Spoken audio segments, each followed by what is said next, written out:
¿Cómo les va? Buenos días. Hoy vamos a volver sobre un tema al que hemos dedicado programas anteriores, que es la enfermedad celíaca.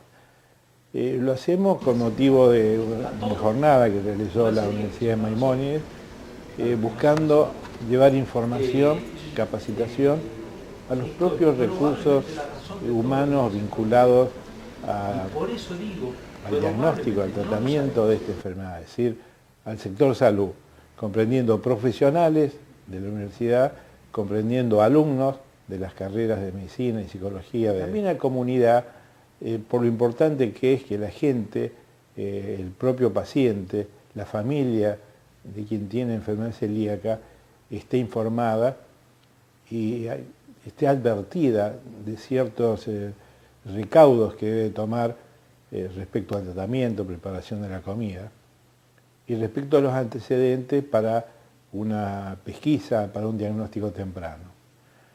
Sabemos que la enfermedad celíaca es la intolerancia permanente al gluten, que es un conjunto de proteínas presentes en el trigo, en la avena, en la cebada, en el centeno, las TAC, y los productos derivados de estos 4 cereales. Esto produce problemas intestinales que puede llegar a la atrofia de las vellosidades del intestino. Puede ser tanto niños como adultos. A lo largo de la jornada nosotros pudimos hacer 3 entrevistas para poder explayarnos en la sintomatología, en qué tipo de pacientes la pueden padecer, el alto significado que tiene la carga genética. Hay familias en las cuales varios de sus miembros padecen esta enfermedad, y cómo diagnosticarla. En fin, vamos a comenzar con la entrevista que realizamos a la coordinadora de esta jornada, que es la doctora Georgina Alberro, que es docente de la Facultad de Medicina de la Universidad de Maimónides, que, como ella misma nos cuenta, ella padece la enfermedad celíaca. Entonces su perspectiva no solamente es como médica especializada en el tema, sino también como quien la padece y tiene que tener en cuenta una serie de condicionamientos para poder afrontarla y tener una mejor calidad de vida. Le escuchamos.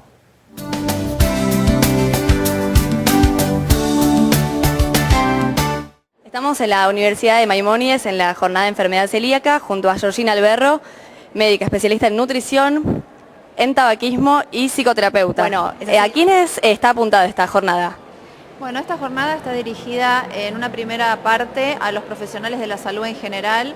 Lo que creíamos necesario es informar y formar a los profesionales acerca de la enfermedad celíaca y en realidad a los trastornos relacionados con el gluten. Digamos que dimos una visión bastante más amplia de lo que son estos trastornos y creemos que hace falta más información, diagnóstico diferencial, etcétera. Por eso hemos apuntado a los profesionales, pero no descartamos la importancia que tiene esta jornada y la información a la comunidad, tanto a pacientes celíacos, a familiares de pacientes. Entonces, ¿cuál es el tratamiento habitual para la enfermedad celíaca? El único tratamiento conocido hasta el momento, esperemos que surjan otros, pero es la dieta libre de gluten. Y esta dieta debe realizarse de manera sumamente estricta y de por vida.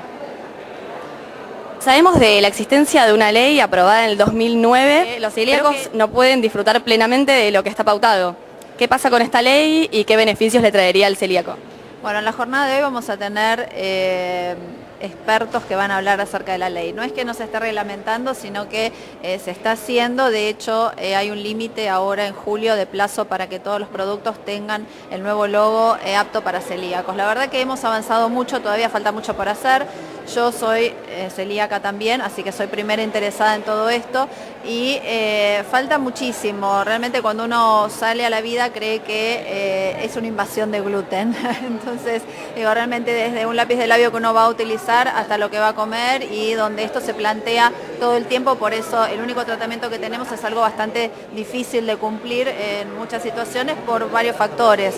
No solamente porque muchos alimentos tienen gluten, sino porque los alimentos sin gluten son más difíciles de encontrar y además mucho más caros.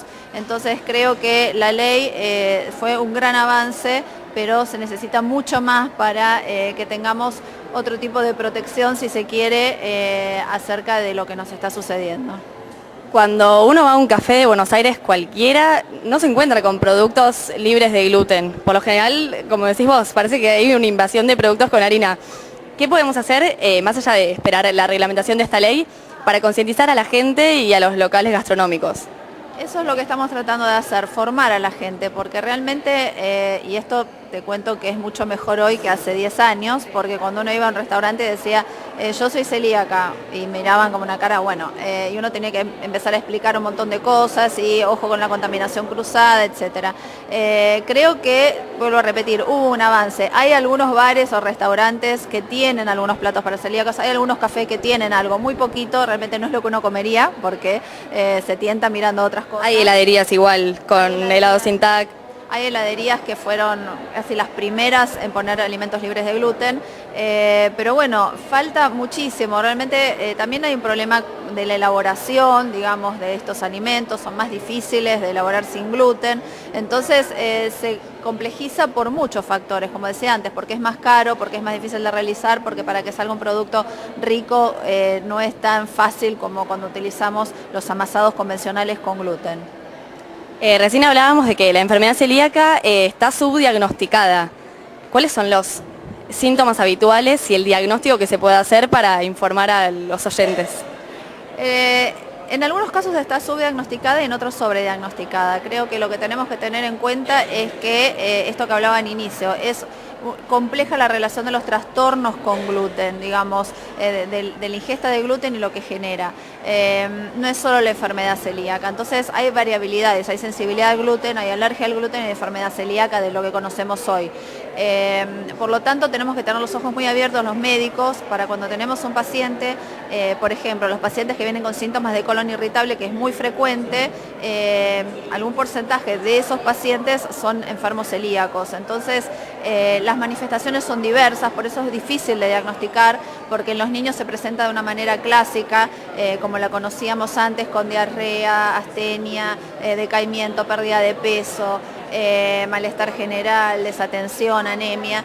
Y en los adultos o en los adolescentes también ya no es la forma clásica a veces de presentación, a veces se manifiesta solamente con déficit de atención, irritabilidad, depresión, osteoporosis en la mujer sobre todo, otras patologías autoinmunes que se asocian. Entonces, la realidad es que tenemos que tener en cuenta y presente qué es la enfermedad celíaca, qué son los trastornos relacionados con el gluten, para cuando uno lo tiene en la cabeza todo el tiempo y está frente a un paciente, por lo menos descartarlo.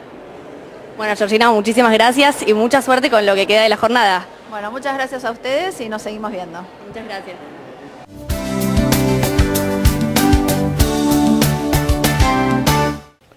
En nuestra segunda entrevista durante esta jornada realizada en la Universidad Maimónides, estuvimos con el profesor Julio Bay, que es el jefe del Departamento de Medicina Interna del Hospital Municipal de Gastroenterología, doctor Bonorino Udaondo.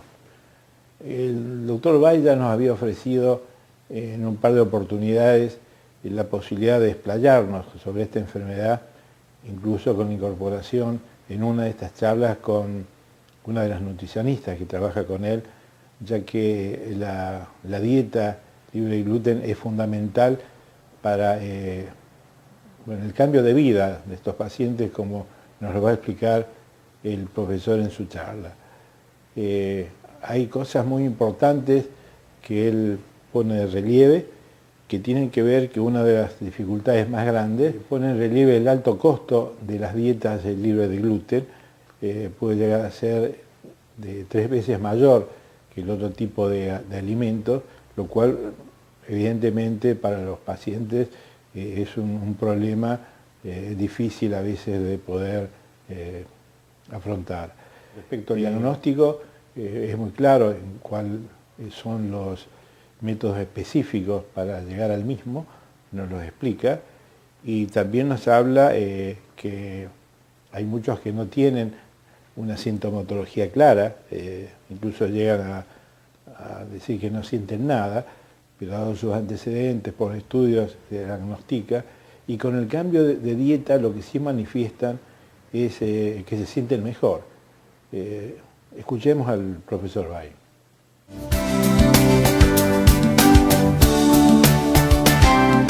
Estamos en la Universidad de Maimónides junto al doctor Bay en la jornada de enfermedad celíaca. ¿Cuáles son las principales inquietudes de la gente? Bueno, el ambiente es un ambiente profesional, por lo tanto las inquietudes tienen que ver con lo que observan en enfermos y de qué manera hacen diagnóstico, de qué manera los siguen, de qué manera los tratan a los enfermos, ¿no es cierto? Esto es en general, pero el otro aspecto es que hay que tener en cuenta que mucho de esto es absolutamente novedoso desde el punto de vista conceptual. Antes entraban en una nebulosa que uno los definía con diagnósticos muy generales, pero que en realidad hoy se sabe que muchos de ellos, o una gran parte de ellos, son consecuencia de una intolerancia inmunológica al gluten. ¿Cuáles son los principales problemas que sufre el celíaco? El principal problema que creo que tiene el celíaco es el costo de la alimentación para el celíaco. Ese es realmente el principal problema, porque después no tiene mayores problemas. Tiene la afectación de ser muy dependiente del cumplimiento de la dieta libre de gluten, pero bueno, esto lo asumen al corto tiempo de diagnosticados la mayoría de los enfermos. Hay algunos que son rebeldes, pero en esta rebeldía las complicaciones que pueden ocurrir los obligan más a cumplir con las cosas. Pero realmente creo que el costo es una cosa que no se puede dejar de considerar, es no menos de 3 veces más de una alimentación convencional. ¿Cuáles son las formas que existen hoy en día para diagnosticar la celiaquía? Como primera medida no existe la celiaquía, existe la enfermedad celíaca. Es una mala denominación celiaquía, que trato de erradicar y sobre todo los pediatras la siguen manteniendo. Y las formas de diagnóstico son muy simples, son 2. Son la determinación de anticuerpos específicos de la enfermedad celíaca y la biopsia duodenal. Con esos 2 elementos, jugando con esos 2 elementos, se hace diagnóstico de todos estos trastornos. Obviamente hay un análisis clínico, una evaluación clínica, hay una evaluación del laboratorio de los enfermos, pero los pilares diagnósticos están centrados en los anticuerpos y fundamentalmente, o acompañando todo esto, la biopsia intestinal. ¿Y qué síntomas podemos enumerar como habituales para informar al televidente? Muchos, de todo a nada. La verdad puede producir las formas sintomáticas, pueden producir diarrea, distensión, pérdida de peso, dolor abdominal, numerosos trastornos. Pero también hay individuos, probablemente la mayoría de los pacientes, no tienen nada, no sienten nada, no se sienten enfermos. Ahora, cuando uno los diagnostica, por ejemplo, porque está pesquisando la enfermedad entre familiares de un paciente conocido, lo que encuentra es que la mitad, por lo menos, de todos ellos que va a diagnosticar como celíaco centro familiar, no sienten síntomas. Cuando estos individuos hacen dieta libre de gluten, una importante proporción de ellos dicen que lo que antes consideraba normal, hoy advierte que hay una mejor normalidad. O sea, advierten mejoría o una nueva normalidad. Esto es una cosa interesante, lo que significa es que probablemente con los años de padecimiento se han acostumbrado o tienen un bajo nivel de percepción de enfermedad y se consideran sanos. ¿Hay una predisposición genética cuando hablamos de esta enfermedad? Hay una predisposición genética. La enfermedad tiene una base genética, no se produce en cualquier individuo. Tiene que tener unas características genéticas muy particulares, de lo cual solo conocemos parte. ¿Hoy en día hay un mayor porcentaje de gente que sufre la enfermedad celíaca o...? Hay una mayor tasa de diagnóstico, hoy diagnosticamos mucha más gente, pero solo tenemos diagnosticado entre el 5 y el 7% de todos los celíacos que hay. Pero yendo a verdaderos análisis epidemiológicos que hay, se sabe que en los últimos 20 años la enfermedad se duplicó en prevalencia. O sea, no solo diagnosticamos más, sino que hay el doble de casos de los que había 20 años atrás. ¿Y eso se puede responder a través de alguna investigación que haya arrojado luz acerca de eso? Son todas teorías hasta ahora de por qué eso es así. La verdad que hay una teoría que dice, cuanto más higiénicos somos, más predispuestos estamos a tener la enfermedad. Hoy no hay nada científicamente claro al respecto. También estuvimos con la doctora Marcela Barrios, que es la directora de la Facultad de Medicina de la Universidad de Maimónides, quien nos cuenta el interés de la formación, capacitación de los profesionales, básicamente los docentes en Maimónides son médicos de familia, para que tengan una mejor posibilidad del diagnóstico temprano. Hay que pensar en lo que uno busca para que sepa lo que encuentra, decía un viejo profesor. También cuenta del interés de los alumnos y piensa durante la entrevista lo importante que el personal que hace manipulación de alimentos, los cocineros, que tienen que saber los riesgos para el paciente de la contaminación cruzada. Si yo estoy utilizando utensilios para una cocina convencional, no puedo utilizar los mismos en la preparación de alimentos para celíacos. Ella nos explica por qué. Vemos la nota.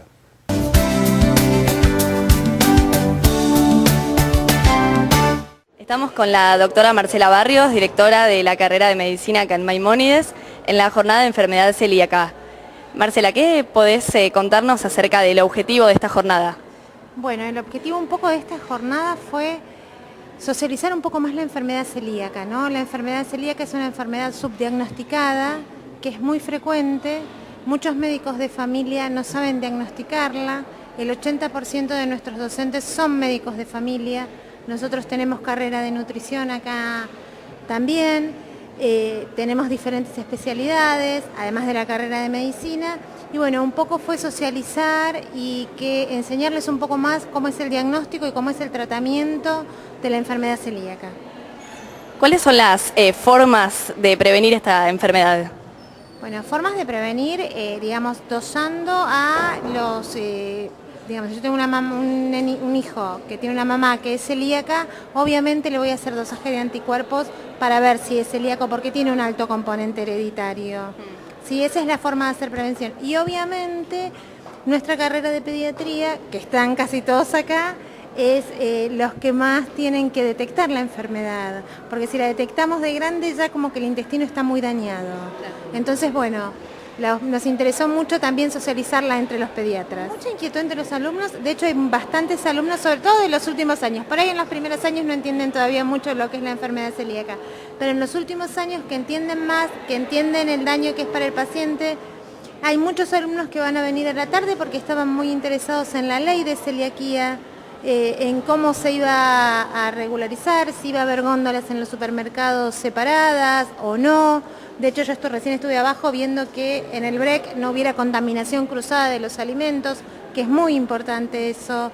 Y por ahí la gente que prepara el BREC, que es el equipo de acá, no tiene por qué saberlo. Entonces, bueno, me pareció importante que hubiera alguno de nosotros abajo para indicarles esto.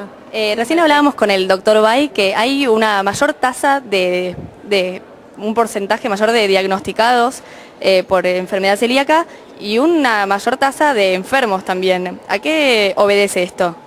A que socializamos más, a que enseñamos más. Digamos, antes, cuando yo estudié, hace 25 años que soy médica, la enfermedad celíaca era una hoja o media hoja en un libro. Hoy la enfermedad celíaca es un capítulo entero. Y hacemos jornadas y enseñamos a nuestros alumnos y la tomamos en los exámenes y es algo muy importante a lo cual le damos mucha importancia, ¿sí? Para mejorar la calidad de vida de nuestros pacientes.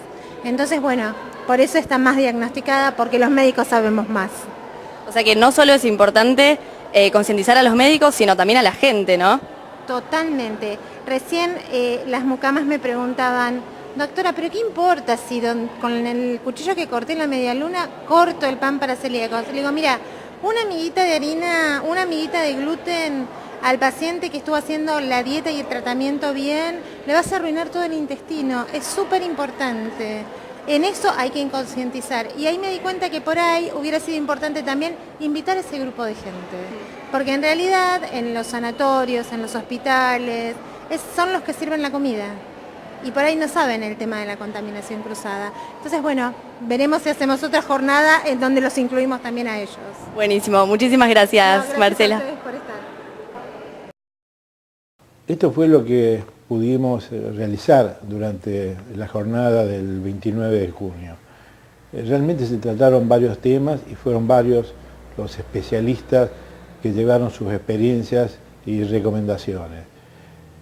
Esta enfermedad, una de sus características es que ha sido históricamente subdiagnosticada, por no pensarse en ella, por ahí, por no tener síntomas clínicos muy claros, y a medida que estos se fueron aumentando, que se fue estudiando las familias de algún paciente con sintomatología no clara, gastrointestinal, y aparecieron celíacos, aumentó la cantidad de pacientes que uno tenía. Pero también el doctor Bay habló de que hubo una duplicación de enfermos en los 20 años últimos que puede tener que ver con cambios en el ritmo de vida, en las costumbres, con cosas que por ahí científicamente no hay una explicación, al menos que conozcamos. Me pareció importante llevarles a ustedes el significado que tiene el diagnóstico temprano de esta enfermedad, porque no solo mejora la calidad de vida de quienes la padecen, sino que detiene una evolución de la enfermedad que realmente puede traer consecuencias bastante graves. Ha sido habitual el descubrimiento de esta enfermedad, el diagnóstico de esta enfermedad en personas ya mayores, con motivo del parto, con motivo de alguna situación añadida en la cual hizo necesaria realización de estudios no convencionales y ahí apareció. Ahora es más fácil pensar en la posibilidad, pero como dice Georgina, muchas veces se cae en el sobrediagnóstico. Tengamos en cuenta los consejos de quienes forman parte de esta nota, porque es muy importante saber cómo diagnosticarla, qué hacer con la familia y cómo ayudar al celíaco ofreciéndole, permitiéndole que pueda tener una dieta libre de gluten. Chao, hasta el viernes que viene.